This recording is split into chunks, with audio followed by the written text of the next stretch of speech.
overcoming historic adversity to create a new present and an even more encouraging future. Because those we seek to honor here today were heroes, not just on the battlefields, but in the villages in Laos, in the crossing of the Mekong River, in the refugee camps of Thailand, and in many cases, in the struggle to forge new lives in America.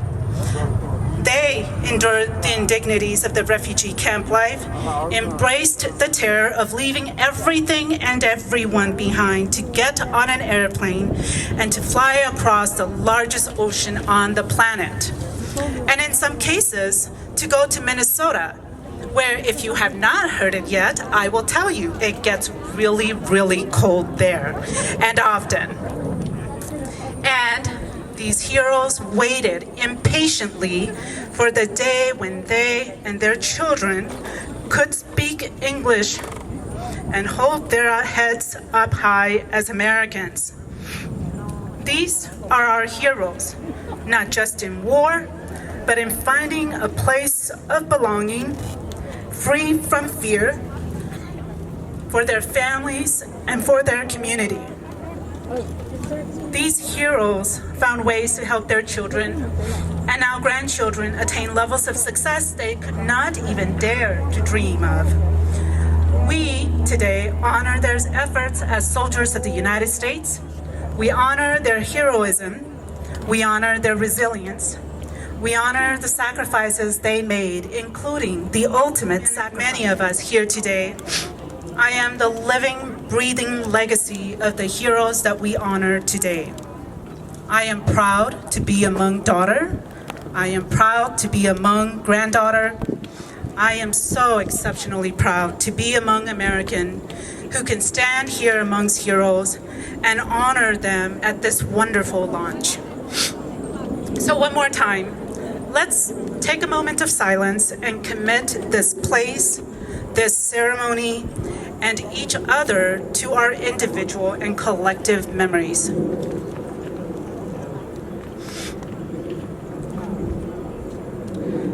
So to those whose lives this memorial recognizes, thank you. And to those of us whose lives are a living memorial to the heroes recognized here today, let us live our lives as individuals, as family members, as Hmong, and as Hmong Americans in a manner that will make them as proud of us as we are of them.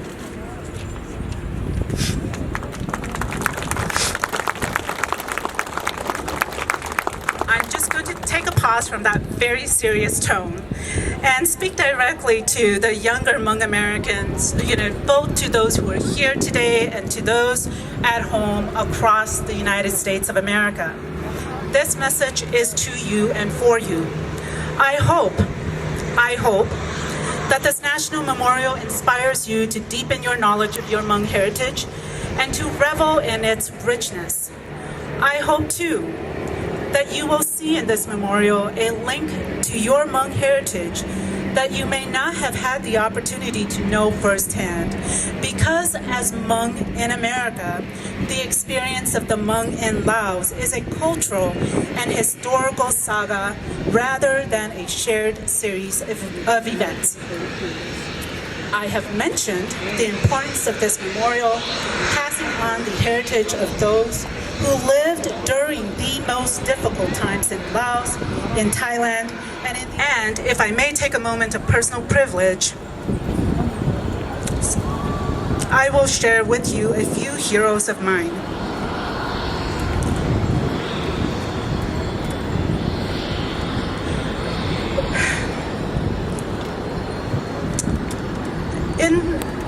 In the memory of my maternal grandfather, Tongkaya, of the village of Kankai in the Xiangkhouang province.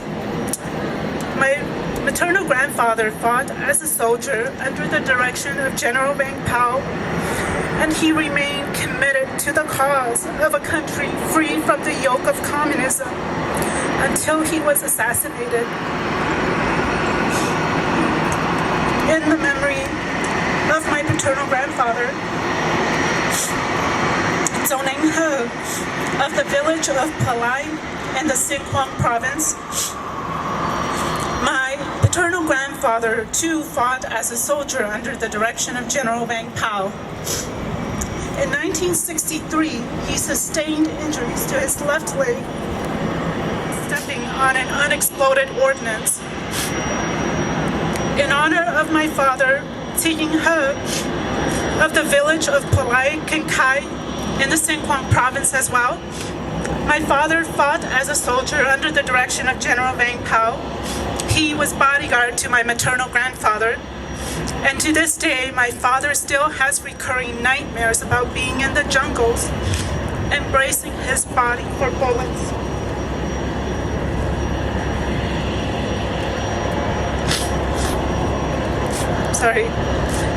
In honor of my mother, Ku Ye, of the village of Kankai, in Sinkwang province as well, she too fought in the secret war. As a daughter, a wife, and a mother, she spent the first 3 decades of her life just surviving, waiting for the secret war to end, and yearning for a life free from fear for her husband, for her father, and eventually for her children. These are my heroes. I encourage all of you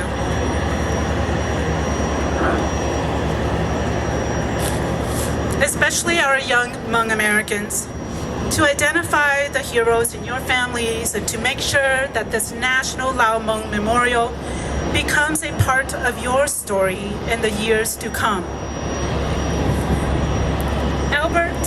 Albert Einstein, an immigrant to America, said it best: "Our death is not an end if we can live on in our children and the younger generation. For they are us. Our bodies are only wilted leaves on the tree of life." So, thank you, and I look forward to returning to Westminster to celebrate with all of you the completion of the National Lao Hmong Memorial.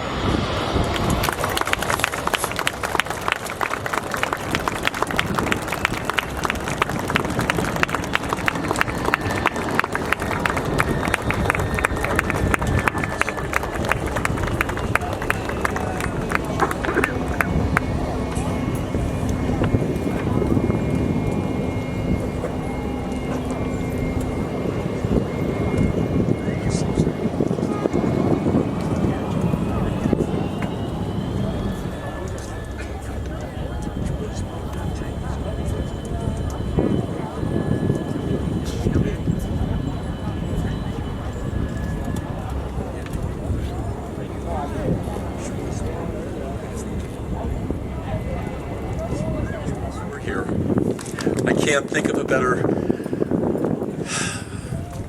expression of why this memorial exists, why this memorial deserves to exist.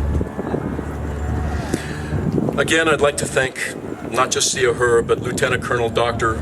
To Yang, Chu Vang, Brigadier General Thomas Perraro, Raven Colonel Daryl Whitcomb, Mayor Anita Seitz, and Congressman Ed Perlmutter for your wonderful remarks today. Can we give one more round of applause to our speakers?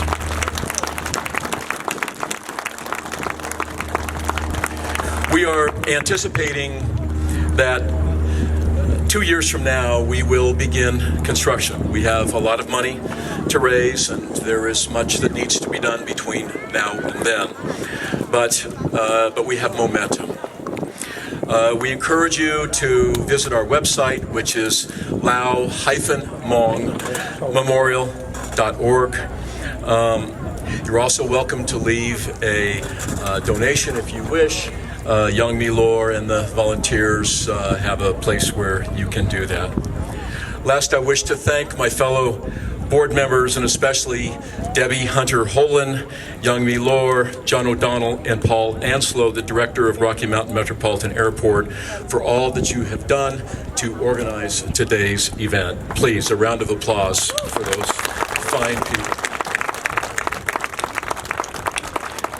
I also want to acknowledge the youth from the community who arrived early today to assist with parking and set up and operate the check-in table together with our other volunteers.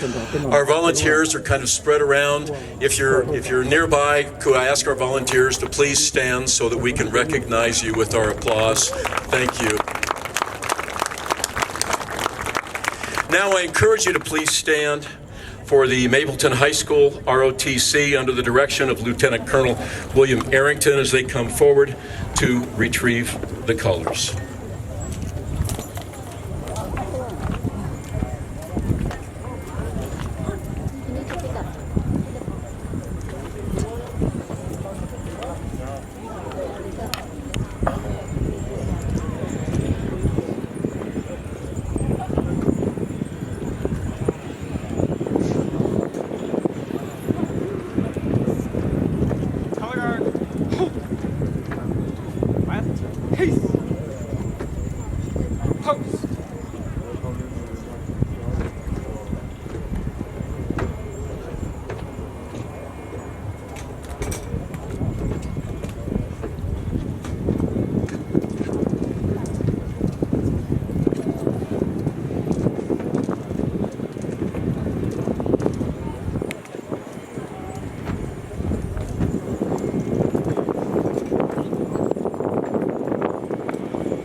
Following today's presentations, there will be several performances that celebrate Asian culture.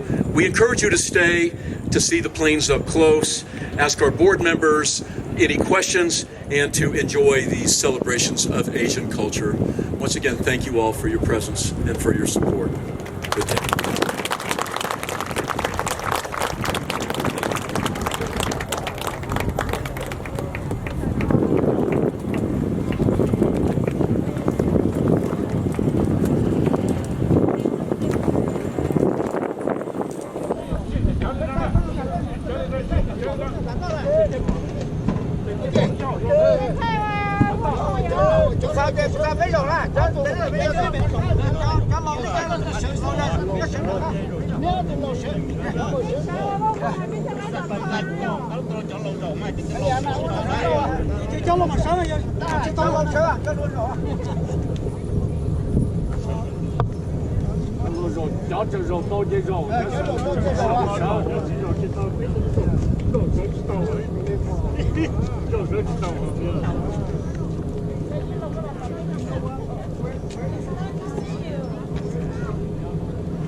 Che io tu con già te lo riesci a chiedere